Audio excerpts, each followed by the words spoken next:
Hello, social media fam. Dave Ulloa here, coming to you live from Florida. As promised, today, going to go over my business mastery notes that we just got back from last week. An incredible 5 days. And I'm actually trying a new platform called StreamYard that is able to go into multiple locations. So if you are tuning in, whether you're on Facebook, on YouTube, I believe we're also on Instagram, trying to get all the platforms. Had a lot of people. Hello, Leah. Good to see you. What's up, Cookies? Thank you. Okay, just trying to make sure that we're on there. Outstanding. Thank you for tuning in live. Man, 47 pages, and my hand hurt from writing so many notes at the Business Mastery. How many of you have ever been to Business Mastery with Tony Robbins? Feel free to put in a comment, yes or no. If you haven't been to Business Mastery, highly recommend it. Yvette and I have been a few times. And for those of you that don't know me or my wife, Yvette, just to give you a little background, and then I'll jump right into it. We have been entrepreneurs since almost 20 years now. I actually used to be a former police officer. My wife was a government employee as a project manager for the city of Burbank. And we got caught up in the rat race. We decided to jump into entrepreneurship and started off with traditional businesses. We started a clothing retail store in Woodland Hills, California. We transitioned. We love to travel so much. So we transitioned into another retail type of store selling different types of journals and pens and musical instruments from all over the world. And we learned a lot. And then we also helped to launch back in 2005, the largest privately held travel company in the world. And we helped build that for 15 years. And so we've had a lot of failures, lessons, if you will, in business. But then also we hit a couple of home runs and did really amazing. And so we're constantly growing and learning. And by no means is what I'm going to share today going to replace ever going to a live event like we did in Business Mastery with Tony Robbins. How many of you have ever been to a Tony Robbins event and experienced a live event? It has been life-changing for Yvette and I. And we went to so many events and joined his Platinum Partner Program as well. Traveled around with Tony and met some of the most amazing people. Big shout out to Ray and Roberta Zamora, who helped us to get to Business Mastery. They're actually Lions with Tony Robbins. We didn't even know that there was such a thing. We've been away from the community for about 10 years, just for various different reasons, and building our businesses. We had some health challenges. And so getting back into it was like an injection of absolute belief and just shifting our psychology. So today, many of you asked, and I figured we do it in a group setting and share some of our takeaways and share my notes on what we got from it. And so let me jump right into it. And if you have any questions, feel free to put it in the comments section. My beautiful wife is also helping to monitor everything over here. So let me jump right into it and share my notes. All right, let's see where we are at. Hold on one second. Let me know if you can see my screen. This is my screen of notes that you see here. We'll be going through that. If you have any questions as they pop up, feel free to put it in the chat. And then also at the end, I'll be giving you guys a link if you want to download all of these notes so that you can, review them yourself. I'm probably not going to be able to go over all the notes that we took, but I might have to do a couple of different lives to go in. But a couple of things I want to share, and hopefully the whole outcome is to provide value and give you some of the belief that we got from coming to this event. So Business Mastery with Tony Robbins.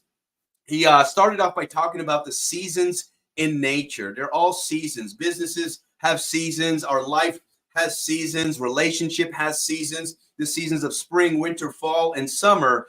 And when people are fearful because of maybe some uncertain things that are happening in the world, whether it be like the political season that we're having right now, the financial challenges that are happening, they're afraid to take action. And this is where massive opportunity lies.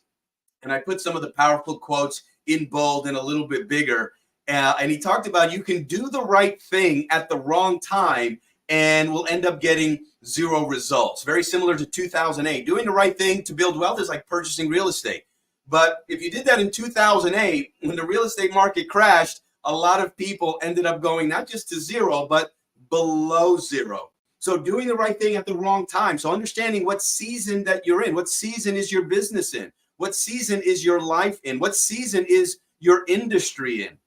So make all your money in maximum pessimism. That's where he talked about the majority of people that have built wealth, when other people are pessimistic or they're fearful, that's where a lot of opportunity is made if you have the right psychology.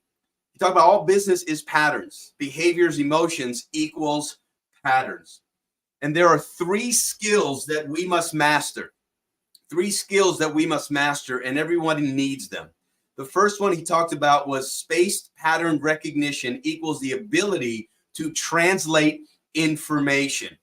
And Keith Cunningham was an amazing trainer. He was on day 2. We'll talk about some of the stuff that he shared, but he talks about optics, on how important it is to be able to know the numbers in your business. Because if you're not measuring the right numbers, he called them the critical drivers, then you're not able to translate into what activity is going to help to improve them. So number 2, we talked about learn to utilize patterns. Execution trumps knowledge. Execution trumps knowledge. And for those of you who are fellow BMers, Business Mastery, that were there, I hope that this can also be a refresher for you, and would love to hear what value you got from it and some of the takeaways that you got. And then the third one, he talks about the 3 skills, is to be a pattern creator, learning how to not just identify, but how do you create patterns. 3 levels of mastery: cognitive understanding, emotional understanding, and then physical mastery, where you've done it over and over and over and over and over so much, it's in your nervous system that you don't have to think about it. You just do it. Man, I love this quote. Hit me like a ton of bricks. Complexity is the enemy of execution. Complexity is the enemy of execution. How many times sometimes when we start a business, we keep it simple, and then as we start adding new things to it, we start to complicate it. And when we complicate things, not only do we complicate it for ourselves, but we complicate it for our team and our customers and in our marketing. So keeping it simple, super, super important. And then the key is to have plans to implement. Like we all went to Business Mastery, and for those of us that were there, man, 5 days of just full on information, great speakers, great businessmen that were there, but that knowledge means nothing unless you actually implement it. So the final day of Business Mastery was Integration Day, where we went through some processes and they had us actually write down what are we actually going to implement, the top 3 to 5 things, and then we can identify a whole bunch of things, but what are the most important ones right now? And that's what Yvette and I did. Matter of fact, we came back home and we did a whole mind map on all the things that we want to implement in our business, and we're implementing the top 15 to 20. Information without emotion is barely remembered. Information without emotion is barely remembered. And that's one of the reasons I truly believe that Tony loves the dancers, loves moving, great music being played, is because he builds up the emotion, because information is not going to change your lives. How many of us have ever been to a training where we're just sitting the entire time and we're taking notes and we're being lectured to, and we might get some good information, but does it really get into our system where we go and we make massive change, massive transformation? And that's probably because we weren't fully associated with what we were learning. Repetition is the mother of all mastery. Study the few who do versus the masses that just talk. All right, this was kind of cool. I'm going to stay on this for a little bit, because for those of you, by the way, how many of you are business owners or would like to be a business owner? Feel free to put it in the chat. Hey, Natalie, good to see you. Thank you for jumping on. Tony had talked about the 10 stages of the life cycle of a business, the 10 stages of the life cycle of a business. And let me actually pull this up so that you can actually see what it is, the graphic that he shared with us. And this graphic right here is the 10 stages, the life cycle of a business. And the first stage he talked about is the birth of a business.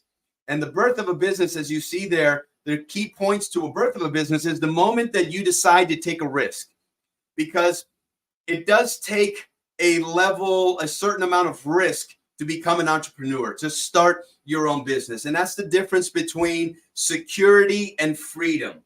The more security you have, in my experience, the less freedom you have. As a police officer, I had security. I had a secure job. Every month, I knew I was going to get paid this amount of money for working this amount of hours. If I wanted to make more money, I would have to work more hours in the form of overtime. And that's security. So as employees, that's really what we're focused on, is having a secure job. But if we want freedom, one of the best ways to build wealth and have freedom is to be your own boss. And that's why a lot of people decide to start their own business. But in order to do that, it does take risk. It takes risk with your time. It takes risk with your emotions, with your money, with your energy. And so you work to meet your own needs. So for a lot of people, they still have a job and they're using their income for their job to fund their business, but you're looking to meet your own needs. Maybe it's to get out of the rat race. Maybe it's to have a bigger house, better have a lifestyle, maybe to bring your wife home so both people don't have to work.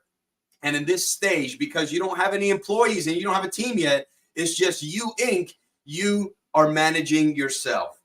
You are managing yourself. And if you don't have that entrepreneur mindset, knowing that you're going to put a lot of time and energy and effort in with little results in the form of income in the beginning, then you're most likely going to quit.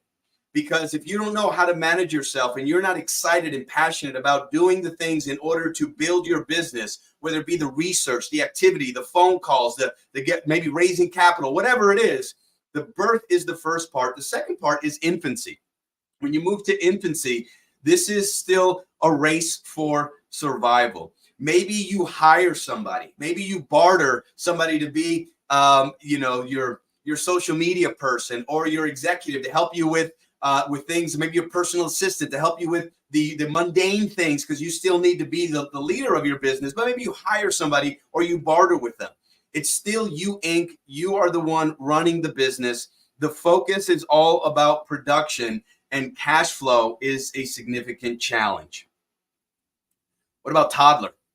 Next level is a toddler. And this is where there's management crisis. And as an infant, you're basically kind of needing to nurse the baby, feed the baby. The baby can't really get into too much trouble. But as we know, when you get to toddler and now all of a sudden little Bobby can start walking, now he can get into a lot of trouble. So when the toddler phase, there's management crisis. The business walks and talks on its own.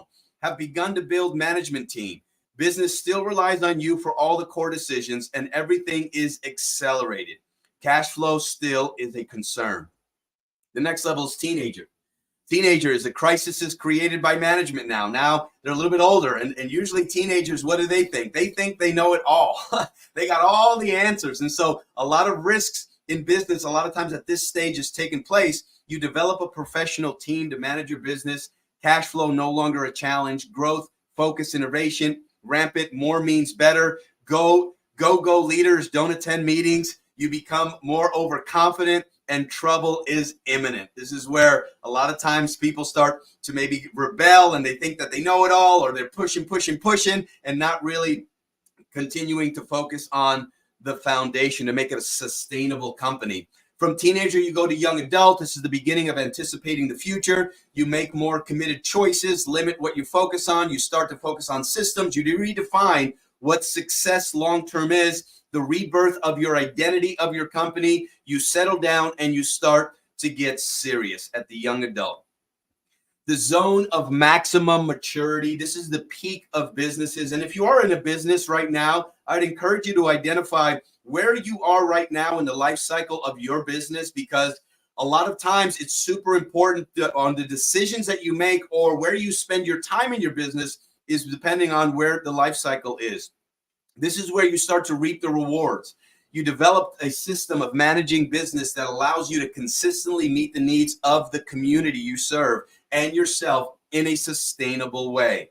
Businesses run by management team. Organization knows who they are not, and what they will do in the future. and sales and profits are growing. Now, after that, and if businesses get to that, that's a great place to be. Not all businesses get there, but it's also tough to stay there. Then there's the midlife evaluation. Things begin to break down. Entropy has begun. You evaluate whether to rejuvenate or to continue to age. You have to innovate or you begin to die, especially in today's world where there's so much information that can go back and forth at the speed of light. If you are not innovating in your business is dying. Aging is the next step, which is the breakdown begins to accelerate. The state of denial. Problems aren't that big. You're like, it's not that big. We'll get it fixed. We'll get it figured out. You begin to attack and blame each other. Talented people start to leave at this stage. And then the last two is institutionalization. The organization is kept alive artificially through subsidization, kept alive by systems, rules, and policies, but no innovation or focus and on serving the needs of the community. And at that stage, the very next step, if they don't turn things around, it equals death to the business. The vision is no longer sustainable, no people to support it, and the business is dead. And, one of the things that Tony Robbins had talked about that hit me pretty hard was the fact that, are you an operator of your business or are you an owner? Are you an operator or are you an owner? Because if you're an operator of your business, which most people are, they say they are owners or they wish they could be owners or they want to be owners, but they're really operating their business. So if you're operating in your business, that's where a lot of people get burnt out. They get tired and they never learn to become a true owner. And we'll share a little bit of what the difference is between an operator and a true owner of a business. All right, let's go back to the notes over here. So we went through that. He shared an example of time.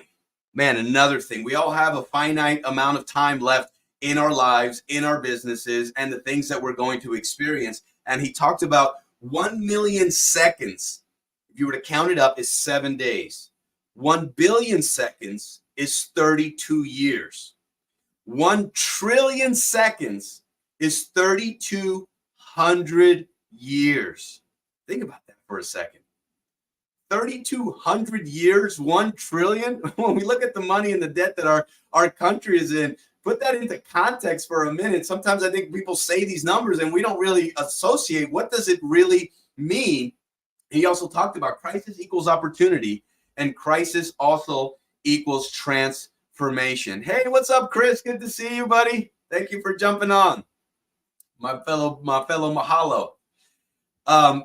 In today's world, if you want to be a business owner, you got to be a gladiator today in business. The more often they play, the more often they die. Be the one who doesn't. If you're going out into the battlefield, you got to know there's going to be arrows coming at you. There's going to be problems. And so be that gladiator that knows that there's going to be challenges and obstacles, and to be the one that doesn't die in the game of life or business, but the one who actually survives and thrives. The 7 forces of business that Tony Robbins talked about is know where you really are and create an effective business map. So just like if you want to go from Florida to New York, you got to start off with putting in the GPS. It's got to know where you are. Number 2, constant strategic innovation. Constant strategic innovation. Tony had recommended that you get with your team, and if your team is just you and maybe you're a partner, to at least once every 30 days or so, have a 90-minute meeting where you just mind map anything and everything that could be an innovation to your business, whether it be in marketing and sales and customer service, or how to create raving fans on how to innovate. By having those kinds of conversations, you don't stay stale, and you just never know what great idea could pop in that could take your business to a whole nother level. Number 3, connive of world-class marketing and product promises. Number 4, connive of sales mastery systems. So when he talks about forces, these are the things that you and your team should be focused on in order to continue to build your business. Not working in your business, but working on your business as an owner. constant anticipation, the power of financial and legal analysis, constant optimization and maximization, and constantly create raving fans and a raving culture. Raving fans and a raving culture. I took some action items here, the things that we're going to implement in our personal business. And then here's a couple of other quotes. Courage means you are afraid and do it anyway. Courage doesn't mean that you never have fear. Courage means that you face the fear and you do it anyway. Another thing he talked about, success in business is 80% psychology and only 20% mechanics. So as much as we learned in business mastery, I think the biggest thing that we got is we have to improve our psychology. We have to truly believe that it's possible for us, but not just consciously, but literally integrated in our nervous system, that we can be massively successful business owners, that it's possible for us. And that psychology part, you can learn all the strategies and the mechanics, but if you don't have the psychology part, most of the people's challenges when Tony was working with them was mostly psychological. It was mindset. So that was a huge part in business, is getting the right mindset. So here's some questions. As you guys know, a lot of times the answers are the questions, and the questions lead to great answers. So what's the problem in your business right now? Feel free to put it in the chat. Is it psychology or is it strategy? If you were to be honest with yourself, the biggest challenge you have in your business right now, what influences your clients? What are their wounds? To influence another person, you must know what already influences them, and business is a spiritual game. Love thy neighbor like you love thyself. Fall in love with your clients and their wants and their needs. Leaders create results. Leaders create results. How many of you consider yourself a leader? Here's what's crazy. Give you some statistics. 50% of all businesses die within 1 year. 80% fail within 5 years. 96% of businesses fail within 10 years, which means only 4% of businesses that start actually survive. So the key is to not see it worse than it is, but also don't see it better than it is. See it how it is. Business statistics. Only 5% of companies get to 1 million in gross annual revenue. 1% of all companies earn 5 million in annual revenue or more, and only 0.0006 earn 10 million or more in annual revenue. Just to give you some business statistics.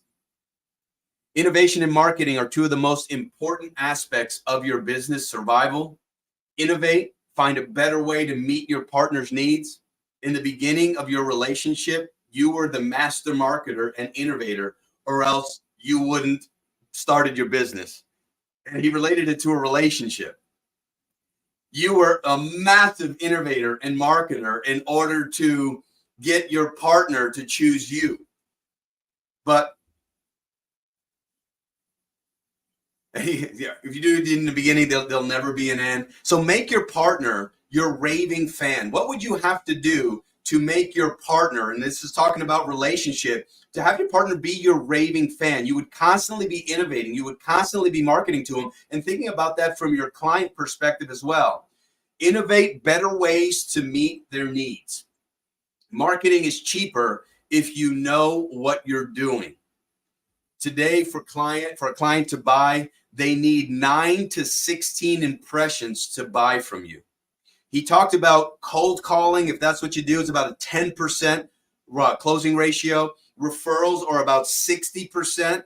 But he says in today's age, because of the digital age that we live in, it takes about 9 to 16 impressions from somebody to buy from you. So maybe initially they see a post. Maybe they get an email from you. Maybe they see a Facebook Live that you're doing. Maybe they come to a masterclass webinar that you're doing. For people to buy today, it takes 9 to 16 impressions for them to buy for you. So this is why marketing and sales and putting good content out there, super, super important. People right now are drowning in information, but they are dying for wisdom. You talk about the key today when it comes to marketing is VAM, value add marketing. And I love how environments like this, it gives specific examples. And he talked about a commercial. What does commercials do? What the most impactful commercials are the ones that put you in a certain emotional state, and then they sell you a product. If you ever watch any of the Budweiser commercials, he showed one where it was a farm and horses, and this little puppy that was at a shelter had escaped, and it ran to this person's ranch and found a horse, and he would basically became friends with the horse. And so they showed this scene a couple of times where the little puppy would escape and go, and then the person that was owner of the shelter would come and get the dog and take it away from the horse. But you can tell that they become friends. And this happened over and over and over again. He would see him in the stall, and then they would bring him back. And then the owner of the house and the ranch would be like, can you control your dog? Like, and then the last scene was the dog had escaped, and the lady of the shelter had gone to pick the dog and take it back and put it in the car. And now you see all the horses basically get in front of the car, telling the person that's taking that's my buddy, don't take my friend away. And it sent the message to the owner of the house that, you know what, this dog is meant to be yours. Look how the relationship, and it was such an emotional, and there was really no words. It was just the experience. And now you're at this emotional high of seeing this amazing love story. And then what was the last slide? Budweiser. What does a dog and a horse have to do with Budweiser? But that was a great marketing commercial. It got you into a story. They entertained you. And so he talks about you can become the expert in your field. What value can you add to people? You have to think outside the box, outside the dots. What would fans want? You must give fans something to talk about. And don't just think about what they want. What do they really want? What do they really need? And when you're able to answer those questions and come up with the true answer, then you deliver it. And that's how you create raving fans. Problems are a bigger addiction than drugs or alcohol, he talked about. Problems are, let me get in the chat over here. How best can I boost my charity organization? Yeah, thanks for asking, buddy. What's up, Caleb? Good to see you, buddy. Thanks for sharing. You got it, my friend. I'm actually going to give you guys all a link when I'm done, so you guys can download it and read it yourself. So lots of great questions here. Progress equals happiness. Happiness equals growth. Know your ideal client. What do they love? What do they have? What do they need? And what do they want? Know their needs structure. People who are successful will overspend to feel unique and special. He he shared this. You could probably Google this. I guess kind of a scenario, if you will, with Payless shoes. How many of you have heard of Payless shoes? Right, Payless, super cheap shoes. You get them for cheap. The quality is cheap, but they're affordable for people to buy them. So they did this experiment. And they created a store in the mall, and let's call it Plush. I don't remember exactly what the name was, but it was Plush, and they made it look like, let's say, a Louis Vuitton type of high-class luxury shoe store. And they made it look nice on the outside. On the inside, everything would look the man. But they actually put Payless shoes in the store, and they had people come in. And people had no idea they were Payless shoe stores. And they would sell those shoes for about $100, $200. One of the shoes was like $450, thinking that, people will figure out that these are way, way too much. Not going to buy. People went in and bought shoes that normally retail for $20 to $40, and they would pay, and they were excited about the style and the fact that it cost so much. For them in fashion is what they valued most, never mind the quality of the shoe. So what does that tell us? That People will overspend if you make them feel unique and special. People don't buy products or services, they buy identities. They buy an emotional state. So, as a business owner, how can you create incredible emotional experiences for your clients? He's also talked about Coca-Cola. Back in the day, I think it was in the 80s, that Pepsi came out and it started gaining massive market share. And a big part of their marketing was to do a blind taste test. And they had Coca-Cola and Pepsi.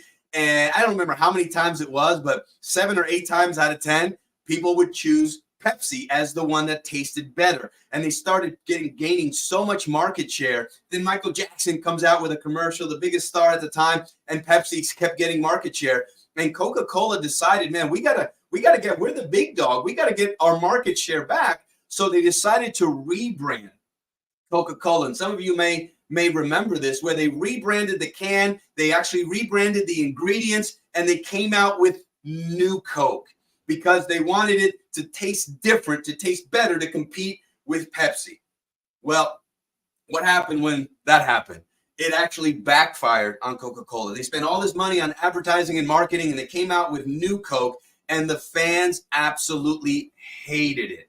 They hated it. Why?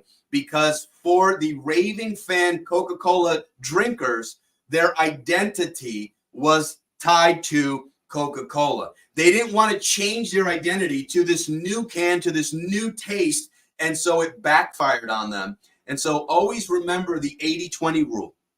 20% of your customers is going to give you 80% of your business. I'm going to repeat that again. 20% of your customers is going to give you 80% of your business.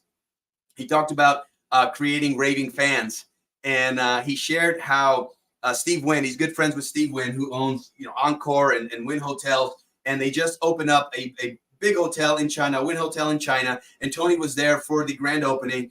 And Baccarat, I guess there's a certain room where people that paid Baccarat, he had his high-level players, the highest level, the most wealthiest players, and they were in a special room. He goes, Tony, let me go show you these players over here. And so Tony's walking with Steve, and they get to this room, and all the ballers are there.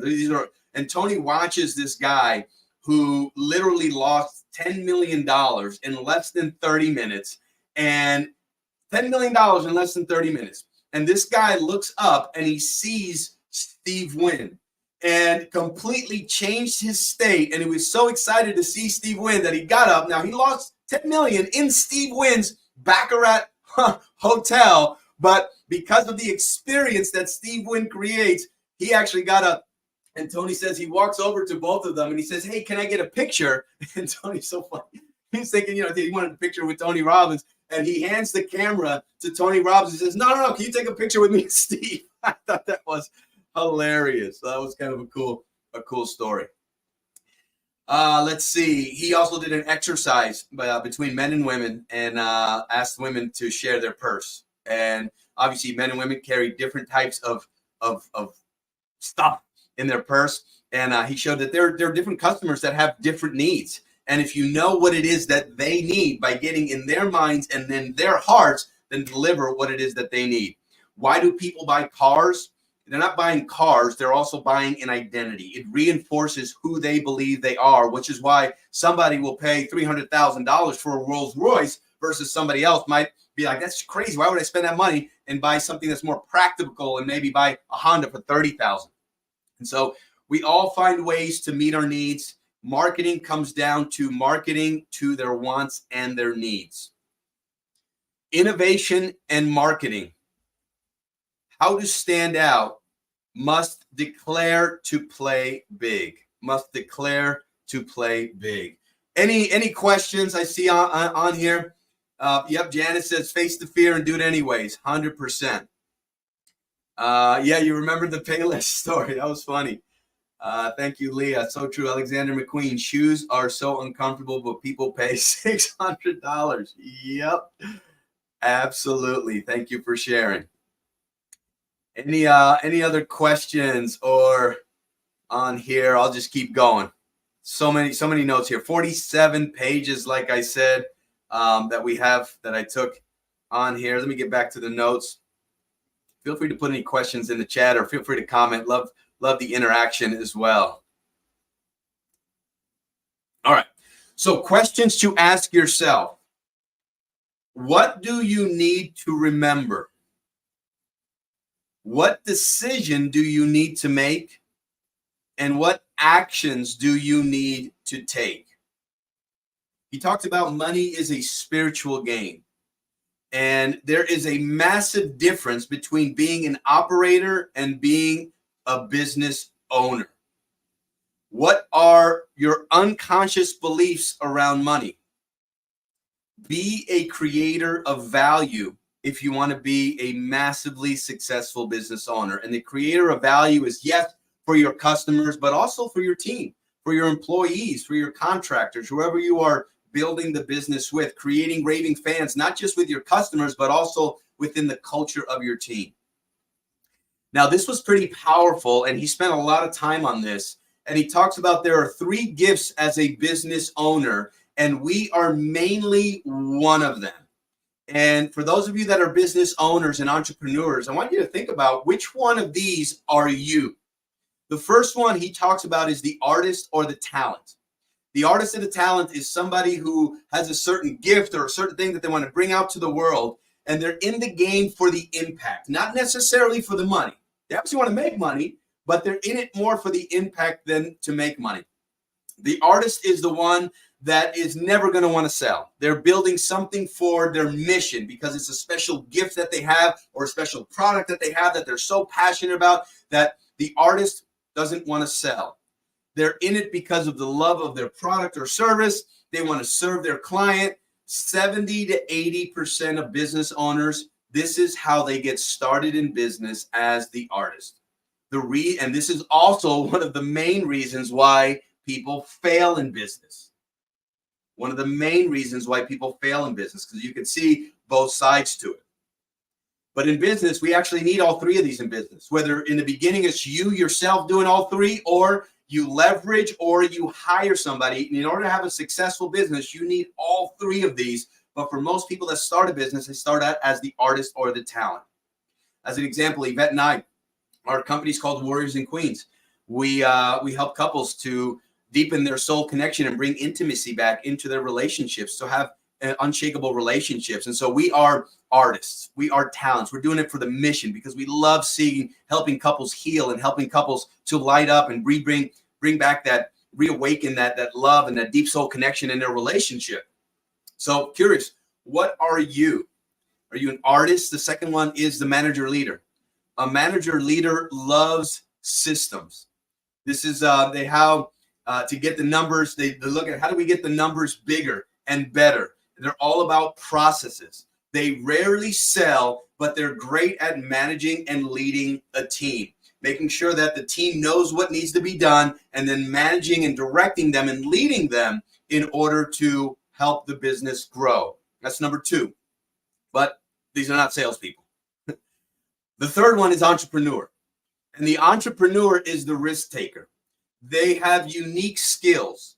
They are willing to fail, and they're building businesses not because they necessarily want to have impact. They might want to have impact, but they're not necessarily doing it for the mission of the business. They're doing it because they want to build wealth, and they want to sell, and they want to start something else. So true entrepreneurs are all about building something. They already have an exit strategy with the end in mind, and they're okay with selling the business and moving on to the next. So curious, between all of these 3, which one would you say you are? What's up, Phil? Good to see you, buddy. Thank you for jumping on. Feel free to put it in the chat. If you're watching a replay, feel free to put it in the chat. Thank you, guys. Success in business, 80% psychology, 20% strategy. You must focus on implementation. You must have a winning mindset. We as a culture make women more masculine and men more feminine. And it's our culture. It's not necessarily what will make you happy.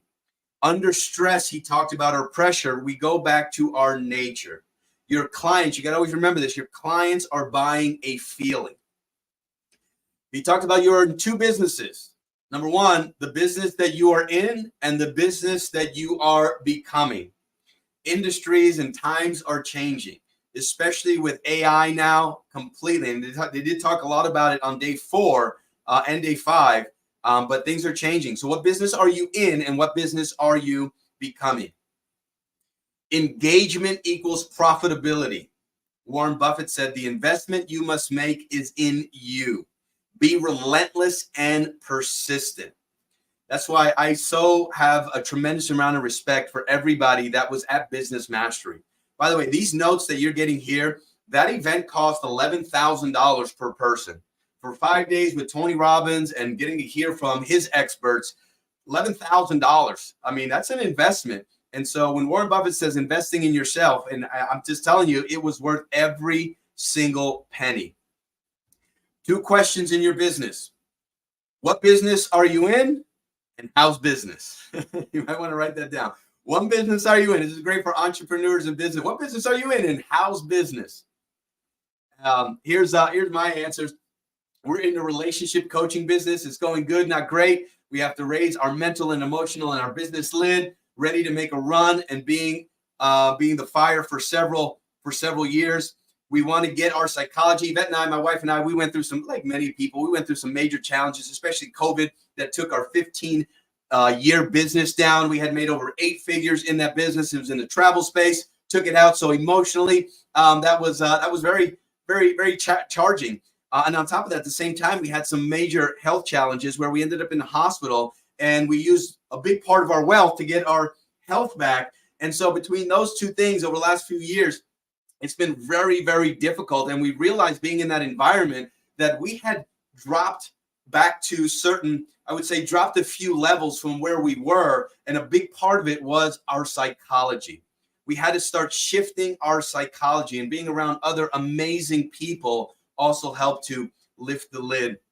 So with our psychology, we want to expand our Warriors and Queen business to $5 million in annual revenue. And our current chokehold is my small thinking. I got to trust and build a team and have a clear vision and put the right people in the right seat of the bus.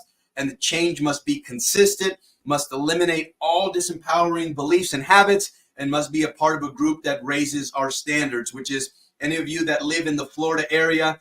Yvette had created a WhatsApp chat so that we can stay in touch. We can do some Zooms to keep that spaced repetition going and holding each other to a higher standard. So we all have a chokehold in any business, and it's always the chokehold. It is always the leader. And taking responsibility instead of blaming your employees, blaming the industry, blaming your company, the chokehold always is the leader. And usually 80% of the chokehold is psychology and only 20% is strategy. In what you do, if what you do does not provoke emotion, you are missing it. If what you do does not provoke emotion, you are missing it. In a moment, he says, in business, we have to give up the victim mentality. And I'll raise my hand. I was stuck in victim mentality. I didn't even realize. I was like, wow, I'm justified victim because look what happened to me. Look, we lost our wealth. We lost our business. COVID shut everything down. I was so in victim mode. And sometimes, it's easy to get other people into your bag and into your problem. And that's why for Yvette and I, this last 5 days was massively transformational for us because we started increasing our mindset. He says, in a moment, you can change everything. Our deepest fear we all have is that we are not enough. And if we're not enough, the second deepest fear is we won't be loved. What most people want is love and believe that they will get it by having enough money or having enough status or having enough power. He says, no progress keeps people in victimhood, and it keeps them stuck in their story. We all make up stories. I have a story. You have a story. We all are making up these stories, and we're either getting results or we're getting stories, and you have the ability to choose. All I care about is where you are right now, where you want to go, and help you to get there faster. Self-esteem does not come from what other people tell you. Self-esteem comes from within. It's your internal representation. It's your internal dialogue. As he talked about, it comes from within. Vulnerability is not weakness. It is ultimate power. People are hungry for realness. Your business is also a reflection of you. The hero's journey is going from slavery to freedom, and it's best taught through stories. We must decide as business owners, what do I want right now? What do I really want? And ask that question a few times. What do I really want? Because if it's just conscious and it's surface, then you're not fully associated. So when times and obstacles and problems come, for some people, it's easy to quit if they're not fully associated on why are you really building your business.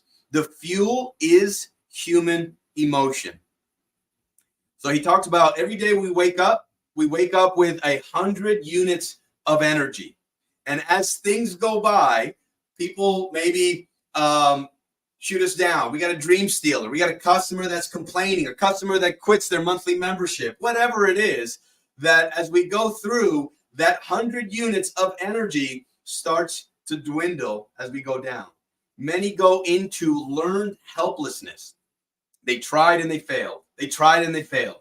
Now it's too painful to try. Or you might start identifying yourself as a failure. And when you start getting to that place, then you don't take action. And you either fold your business or your business dies. Watch out for perceptual patterns of limitations. He says today's father spends 7.5 hours per week with their kids. Mothers only spend on average 11 hours per week with their kids. So he shared that for perspective. Why are you really building a business? Are you building a business to make a whole bunch of money? Building a business for lifestyle? Building a business to leave a legacy? If taking over a business, here's a couple of things that you must know. As a matter of fact, I'll skip over that because that's obviously very for people that are kind of at the end and wanting to sell a business, but super important stuff. And I'll give you guys the notes, as I said. Brainstorm 2 to 3 irresistible offers. All right, that's a little bit. So a couple quotes for you. To become an owner, you must divorce the limiting belief. Divorce being an operator and embrace being an owner. There is a huge difference between being an owner and being an operator. The first question to ask is not how, but who can get this job done. When he talks about, so many of us get caught up when we decide that something needs to happen in our business, we get so caught up in the how. And when we focus on that first, there's a tremendous amount of uncertainty because if we've never done it before, or we've never done it at the scale we want to do it, the how, we get stuck. There's too much uncertainty. There's not very many reference points. So who can get this job done? What needs to be done? If you stay focused on the what and the who first, then the how will show. But you got to start with the why first, matter of fact. Good people know good people. So a great way of building a team is asking good people, who do they know that might know somebody that has the skills or the talent that you're looking for. Find the best you can for the position you need and can afford. As you start to build your team and hire people, an accountant is different than a CFO. Man, this was huge. An accountant is different than a CFO. An accountant crunches the numbers after the fact. This is where they get all your bank statements, your credit cards, your expenses. They give you the profit and loss. They give you the information after the fact. A CFO knows how to translate the numbers and translate the activity that produced those numbers and what needs to change to have progress, to make those numbers better. That's what a real CFO does, knows how to translate the numbers, turn them into activities to make the numbers better. They introduced a great company that you can check on your taxes and see if you're leaving anything on the table. And then they also have virtual CFOs that if you're a small company just starting to come up, that might be something to consider. Yvette and I are considering that as well. He talked about what is a breakthrough. A breakthrough is a moment in time when the impossible becomes possible. and you act on it. When the possible becomes possible and you act on it. How many of us have had maybe an inspiration or a thought or an innovative idea, or maybe even something that you wanted to create and yet you didn't take action? See, the breakthrough is not just having the idea, it's actually doing something with it where you actually act on it. What triggers a breakthrough? What triggers a breakthrough could be a shift in belief. It could be maybe a new mentor that you connect with. It could be a new belief, a new emotion, or a new skill that now becomes dominant in your life. Let's see if there's any questions in here. Mahalo. Yes. Yeah, time for a new story. 100%, Glenn. Time for a new story, buddy. Questions for breakthrough references. Questions for breakthrough references. What did you struggle with in the past? And what triggered it? Number 2, what was the trigger? And number 3, what made it last? And how is life better today? As an example, my example was that I shared with my partner many years ago through all kinds of just breaking trust when I was a kid, abuse as a child, and then getting hurt. Girlfriend cheated on me, and then becoming a police officer for 10 years with the LAPD and seeing the worst of people. I had all these reference points as to why I couldn't trust people, why I wouldn't allow people into my space, why I wouldn't initiate conversations. And so for the majority of my life, especially as a police officer, I was very much an introvert. And I didn't care about being an extrovert or wanting to get to know people because I had all these limitations and all these fears. And so for me, a major breakthrough happened in 2005 when we partnered up with some successful business owners, and we helped launch a travel company. And a part of this travel company was to build a sales force. And to build a sales force, I needed to actually talk to people. And luckily, my beautiful wife, Yvette, was a social butterfly. So initially, she was the one out there talking. But at some point, I realized that if we really wanted to have the success and we had a strong enough why where I wanted to retire her from her job and I wanted to get out of the LAPD, we wanted to be able to travel the world and have freedom, there was enough leverage there for me to get out of my shell. And the breakthrough for me was actually initiating conversations and going through. So the struggles of the past, the trigger for me was starting a business where I was required to talk to people. And I literally read a book called How to Work a Room. It was recommended. I don't recommend you read it. There was only one massive learning that I got from it. And I'll tell it to you so you don't have to waste your time reading it. But the one thing that helped me get out of my shell, it talked about when you go to an event, when you go to a party, you go to a networking event, you go to a social gathering, just pretend that you are the host of that event. So when people come, walk up to them and say, "Hey, my name is Dave Ulloa. Nice to meet you. What's your name?" "Outstanding. Welcome. Thank you for being here." Because most people knows in those days, they don't know whether you're the host or not. So I started doing that. And I would just say, "Hello, nice to meet you. Welcome," to several people. And what happened was I realized, oh my God, my head didn't fall off. I didn't die. Nobody shot me. Nobody. They were actually nice people. They were friendly. They were smiling. And that's when I started getting introduced to this whole idea of personal development. And we started going to Tony Robbins events. And I started realizing, oh my God, there are amazing people. I'm just in an environment where people, it's all about death and doubt and lies and pain. We're here. There's amazing people. And so little by little, started getting out of the shell. And that's what triggered the breakthrough for me.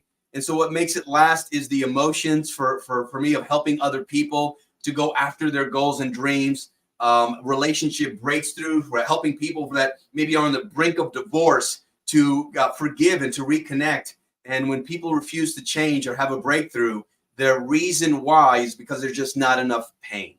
There's not enough pain. So we do everything for one of two reasons: to avoid pain or to gain pleasure. And for me, the pain of where we were was greater than the fear of me talking to people. And so that's how the breakthrough happened. Shortcut to breakthroughs. There are 3 keys to the shortcut to breakthroughs.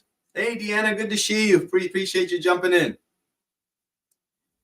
Thank you, sweetie. Yeah, you were there. You know some of those lessons. The 3 keys to a breakthrough. Number 1 is strategy. How to change is key to start with what and how. How to change. You got to have a strategy. Number 2, the story you have on why it won't work. Okay. The story on why you have on why it won't work. And then the third part of 3 keys to a breakthrough is the state, your mental, your emotional, and your physical state. So identifying it, changing the story, knowing the strategy, and being in a high peak state. Nothing happens when you're at energy poor. There's no transformation there. You're going to have the bad thoughts. You're going to have the negative thoughts, the limiting thoughts. You're going to stay stuck in your story. So how do you get into a high energy state? Many different ways of doing that. He talked about why is America 70% of Americans overweight? When we are certain, we do something. When we have too much uncertainty, we don't. So you got to have certainty that you are worthy, that you can have that breakthrough. He talked about divorce the story of limitation and marry the truth of your capacity. Divorce the story of your limitation and marry the truth of your capacity. The change in a story could be as simple as, is it the beginning of a relationship versus it being the end of a relationship? When you get into a peak state, you get a better story. That's why some people, they don't understand why Tony does all this jumping and dancing and loud music. It's all about getting people in a peak state and associating their decisions with emotion. So get a better strategy. Change your story from what you don't want to what you do want. Say words like, victory is mine. Victory is mine. If you're watching this, just say it out loud to yourself. Victory is mine. I am a gladiator. I am a gladiator. As a matter of fact, let me show this just to bring some of the psychology side to it, which again is 80%. So our internal dialogue and the words that we're using, for most people, yes, Diana, victory is yours right now. For most people, we're on autopilot and we don't even know the stories and the conversations that we're having in our head. And so he had these great power statements that I'd like to share with you guys. Let me see if I can find it. Oh, hold on a second.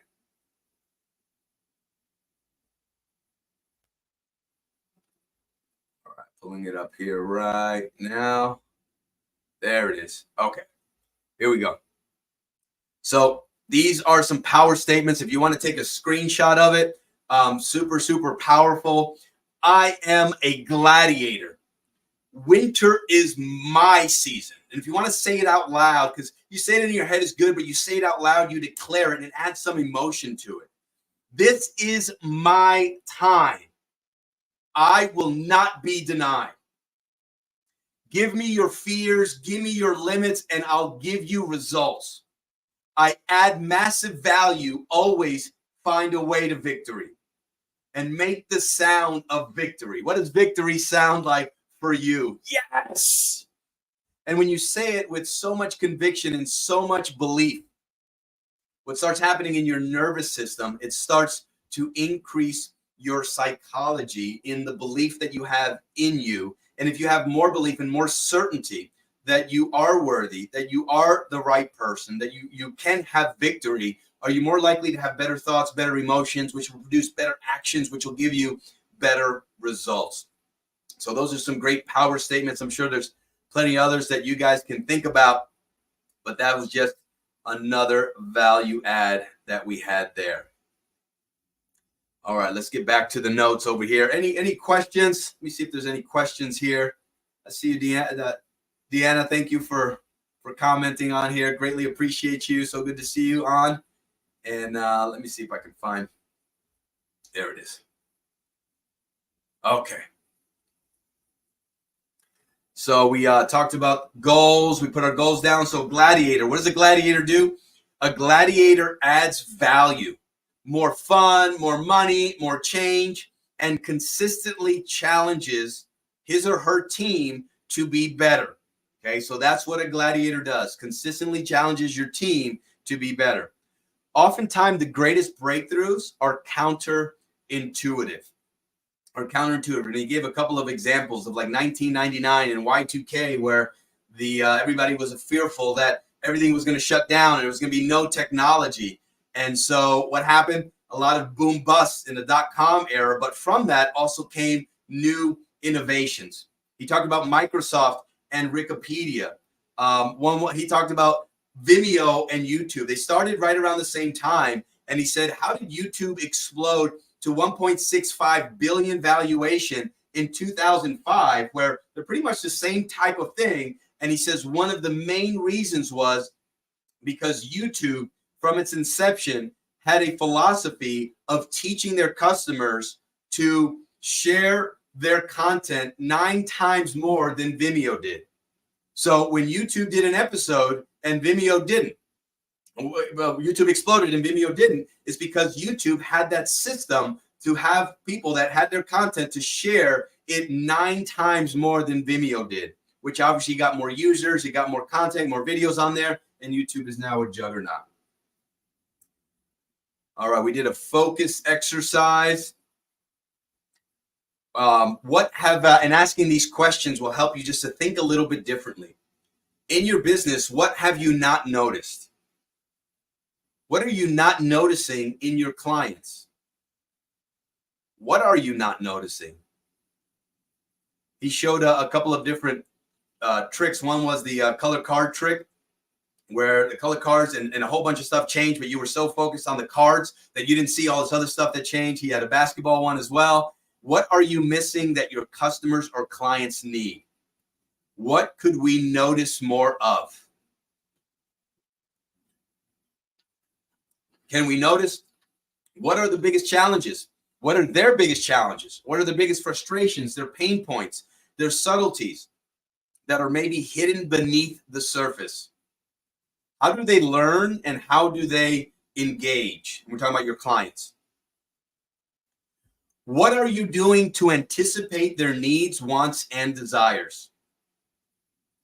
Breakthroughs are found when you notice things you've never seen before. Key is to notice things you've never seen before. Questions are the answers. Questions are the answers. Mahalo, Chris. Appreciate you jumping on, buddy. Watch the replay, and I'll put the link in here for all the notes as when I'm done. All right.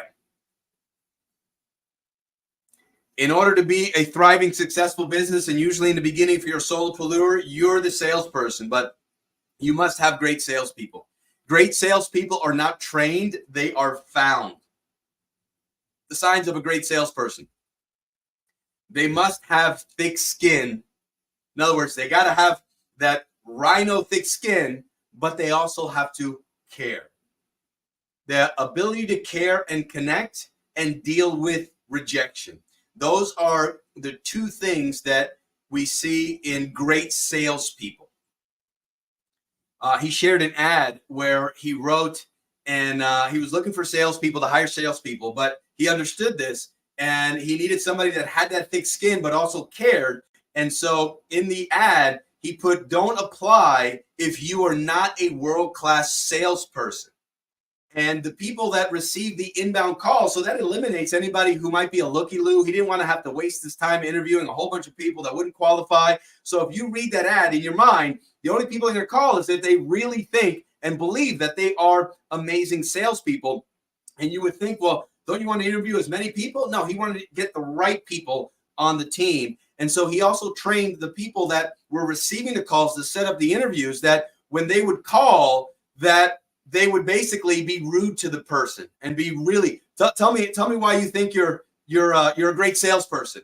And if they sounded with any uncertainty whatsoever, they would literally, or they said things that just didn't really they would hang up on them.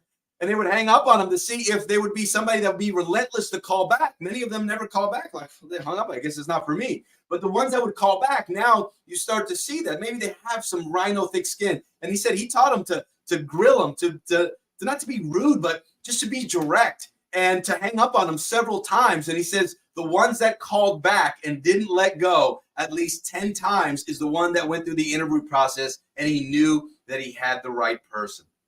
So finding the right people on the team when it comes to sales, super important. Why did another thing, talking about innovation and knowing what business you are in. He talked about the wealthiest people back in the day were the ones that built the railroads. And how did they end up going broke? They were the richest people at the time. And the reason is because they didn't innovate. Matter of fact, he talked about Henry Ford brought them the idea of the car, which was, it didn't exist. Everything was being transported at the time, horse and railroads. So they would take material from one place to the other on the railroads. And they Henry Ford brought the idea to him, and the railroads, who had most of the wealth that could have invested in that, they laughed at him. They thought they had it because they thought that they were in the railroad business. And what they didn't realize is what the businesses that they were really in was the transportation business. And because they didn't pivot and they didn't realize that, they ended up going broke, because then the cars and people started purchasing cars, and that's how they got around. And then you can use cars and trucks to move material from here and there, and they ended up going broke because they didn't innovate. Steve Jobs was asked, what business are we in? He asked his team, and they said, well, we're in the computer business. And he said, no, we are in the business of, we connect people to their passions through pictures, music, and content. So key to know what business you are in. 3 important questions you must ask. What business are you in? What business are you really in?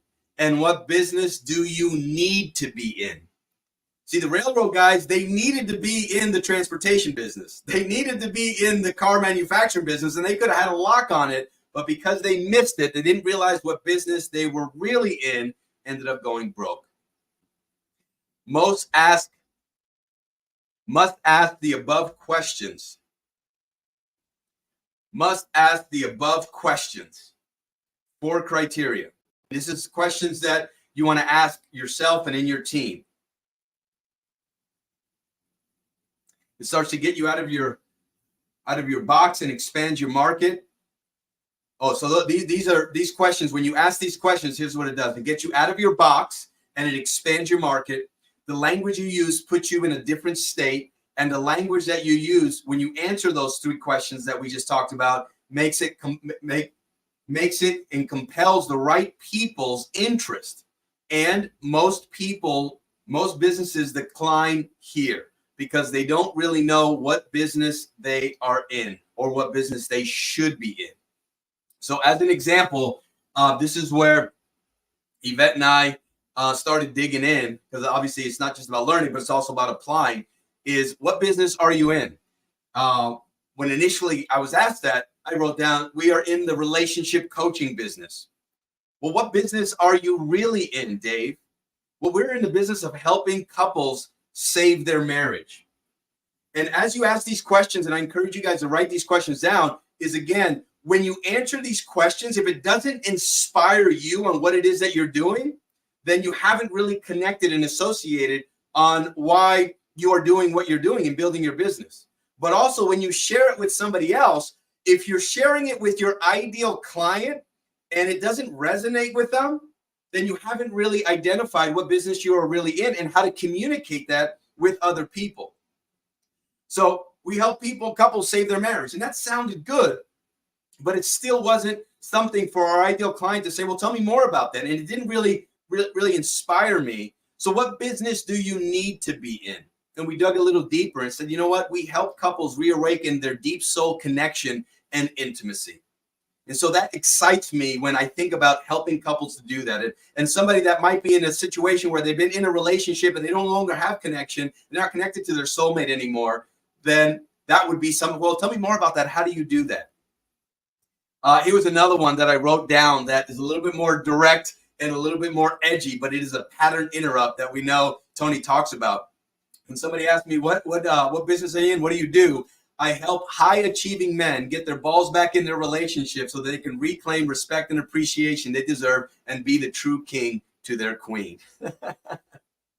I said that to a few men that were out there, and they were like, what?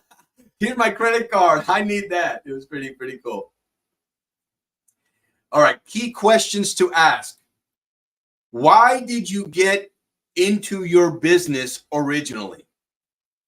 Why did you get into your business originally? And why are you in it now? Are you more or less passionate about it right now? And do you have an exit strategy? No matter what business you're in, and he hammered this, if you do not have an exit strategy, even if you are an artist and you never ever want to sell your business, if you don't at least have an exit strategy, he says, you don't have a business, you have a job. And that makes a lot of sense. No business lasts long term when an owner loses his or her passion for it. You have to love what you do. He talked about 2 exit strategies, 2 ways to get wealthy. Number 1, invest in real estate or invest in with other investments, or build your own business. You're never going to be wealthy working for somebody else, exchanging time for dollars. You're always going to be building somebody else's dream. This is why, for those that want to build wealth, being a business owner and knowing how to be the owner and not the operator, super important. For those that have business, he talked about with employees. He talks about a great program out there where you can actually give your employees stock ownership plans, which helps for the business to actually have better tax benefits, but also for the employees to be incentivized for the growth of the company and give them stock ownership. And there's ways of doing that. You need to have at least 12 employees or more and be doing at least $1 million in annual revenue. And that company was CSG Partners. CSG Partners. Let's see. Questions to ask the owner of your business. By the way, guys, we're still on day 1 here. We've been going over an hour and 15, and this is still day 1. I have a feeling I might, because getting the notes is good. You guys, we're going to give it to you if whoever wants it, but also translating it and maybe sharing some stories would also be pretty impactful. And I love this. I love teaching. I love learning. I love teaching. So I might do another one maybe sometime next week just to go over some of the other frameworks here. So questions to ask as the owner of your business. Who are you? Who am I? And who do I want to be? Who do you need in your business? And who do you need to let go of in your business? I've heard it said, sometimes in your business, it's not who you hire, but who you fail to fire that destroys your business. They give an example of the Golden State Warriors basketball team in the context of who are you in your business? Are you the artist or the talent? Are you the leader manager? Are you the entrepreneur?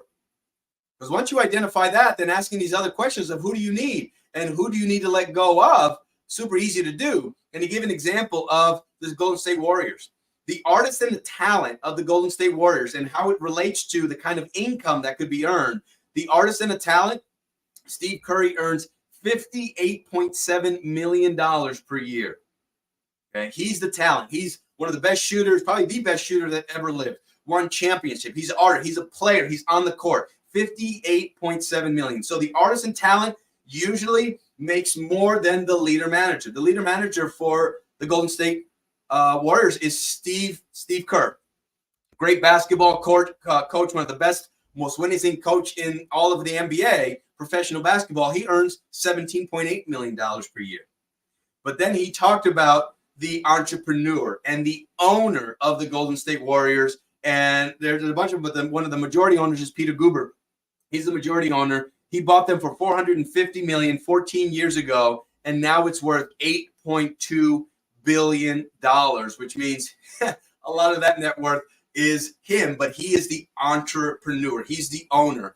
And in 8 years, they won 4 championships. And as the entrepreneur owner, you can see the difference in what you could earn. And so knowing where you are right now in your business and who you might need to partner up with or bring in to help your business grow.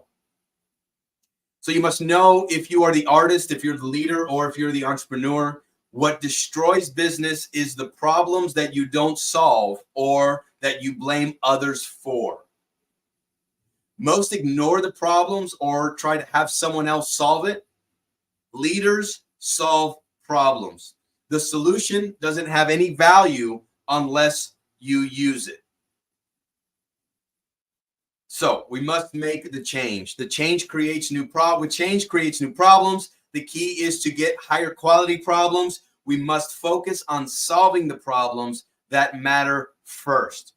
Sometimes it's easy to handle the little problems, but if you're handling the little problems and you're letting the big problems fester, your business is not going to grow. So handle the big problems, the most important problems first. He says there's 3 kinds of problems. Number 1 is normal problems, abnormal problems, and then pathological problems. You handle the normal problems last. The abnormal problems you handle second, but the pathological problems you handle first, because those are the ones that could end your business. Does the business problems meet the stage you are in? In every stage, a business performs differently. Just like we talked about, there are 10 stages of your business. An infant is just you. A toddler, you hire somebody else. We must be honest and know what stage we are in, and sales is not income. So the life of a business is sales, but sales doesn't necessarily mean income. And we'll break that down a little bit later. 5 fundamentals of focus. 5 fundamentals of focus. Number 1, goals, which is the what? Management style and control structure. Growth and decline of revenue and profits. Types of problems and types of rewards. So those are the 5 fundamentals of focus in your business. The very thing that made you successful in the beginning could kill your business on where you are right now. And so this is, again, going back to making sure that you're constantly innovating and not just staying stuck in the past. So that was day 1. My goodness, that was day 1. So here's what we're going to do, guys. I got some other work to do, but if you got value, feel free to put in the comment section value. I'm going to put the link to these notes in the comment section. Feel free to download them. It's on a Google Doc. You can save it. You can copy it, whatever it is. There's 5 days, literally 47 pages of notes here. Next week, I'll come back and do another Facebook Live to maybe connect some of the dots. But appreciate you guys jumping on. Also, by the way, Yvette and I, we're going to be doing a live event, our Warriors in Queens. We do 1 live event per year. We like to call it the Tony Robbins of relationship events. It's going to be out here in Palm Beach Gardens, September 27th to the 29th. If relationships are important to you, if relationships you value at a high level, we teach incredible partnership, communication skills, and relationship skills at this event. 3 days, pretty amazing. So I'll put the link on there as well for those of you that would like to get some more information. Just shoot me a private message. If not, all good. Thank you guys for tuning in. Hope you got some value from today. I would also love to hear back from you. If you were at Business Mastery, what value, what was the most important thing, the thing that impacted you the most? If you're jumping on here today, let us know what kind of business that you're currently in and how we can best support you. So social media family, thank you for tuning in. We'll be doing another one, and I'll be posting a link soon. Thank you, and God bless.